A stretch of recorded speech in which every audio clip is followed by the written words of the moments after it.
उत्सव कथाएं चैनल में आपका खूब खूब स्वागत है। आज हम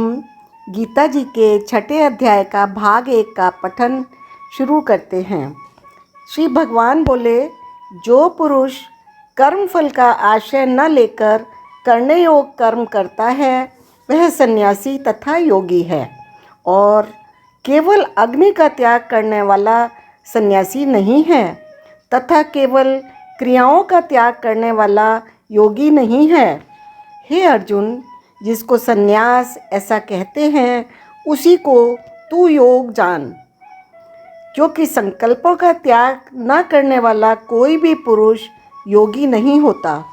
योग में आरूढ़ होने की इच्छा वाले मननशील पुरुष के लिए योग की प्राप्ति में निष्काम भाव से कर्म करना ही हेतु कहा जाता है, और योगारूढ़ हो जाने पर उस योगारूढ़ पुरुष का जो सर्व संकल्पों का अभाव है वही कल्याण में हेतु कहा जाता है। जिस काल में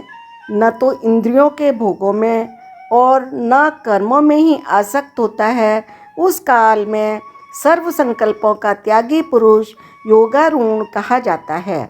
अपने द्वारा अपना संसार समुद्र से उद्धार करें और अपने को अधोगति में न डालें, क्योंकि यह मनुष्य आप ही तो अपना मित्र है और आप ही अपना शत्रु है। जिस जीवात्मा द्वारा मन और इंद्रियों सहित शरीर जीता हुआ है उस जीवात्मा का तो आप ही मित्र है, और जिसके द्वारा मन तथा इंद्रियों सहित शरीर नहीं जीता गया है उसके लिए वह आप ही शत्रु के सदृश शत्रुता में बरतता है। सर्दी गर्मी सुख दुख आदि में तथा मान और अपमान में जिसके अंतःकरण की वृत्तियां भली भांति शांत हैं, ऐसे स्वाधीन आत्मा वाले पुरुष के ज्ञान में सच्चिदानंद घन परमात्मा सम्यक प्रकार से स्थित हैं, अर्थात उसके ज्ञान में परमात्मा के सिवा अन्य कुछ है ही नहीं।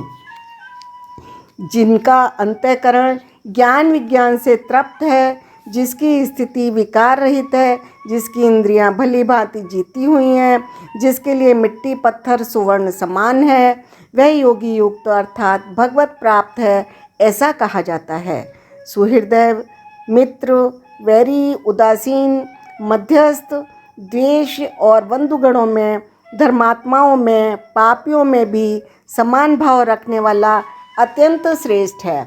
मन और इंद्रियों सहित शरीर को वश में रखने वाला आशा रहित और संग्रह रहित योगी अकेला ही एकांत स्थान में स्थित होकर आत्मा को निरंतर परमात्मा में लगाए। शुद्ध और भूमि में जिसके ऊपर क्रमशः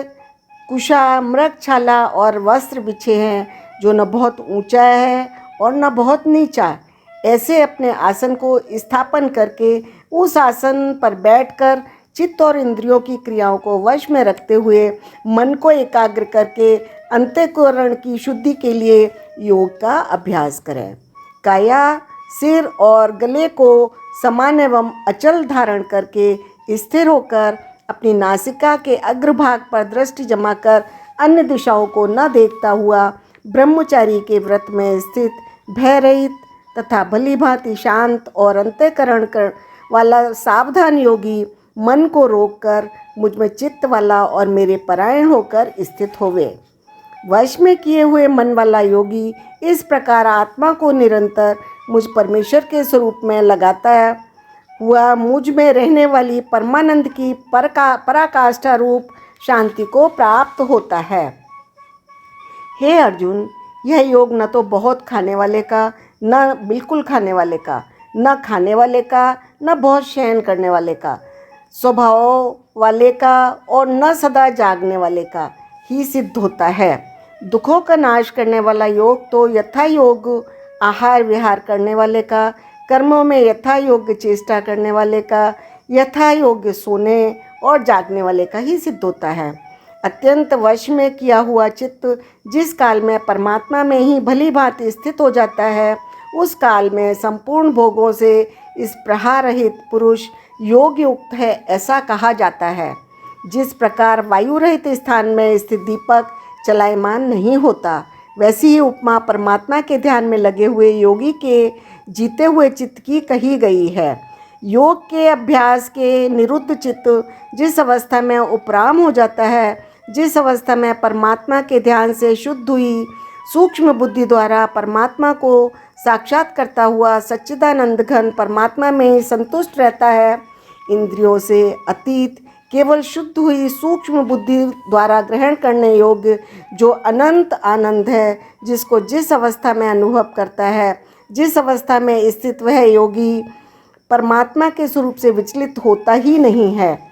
परमात्मा की प्राप्ति रूप जिस लाभ को प्राप्त होकर उससे अधिक दूसरा कुछ भी लाभ नहीं मानता, परमात्मा प्राप्ति रूप जिस अवस्था में स्थित योगी बड़े भारी दुख से भी चलायमान नहीं होता।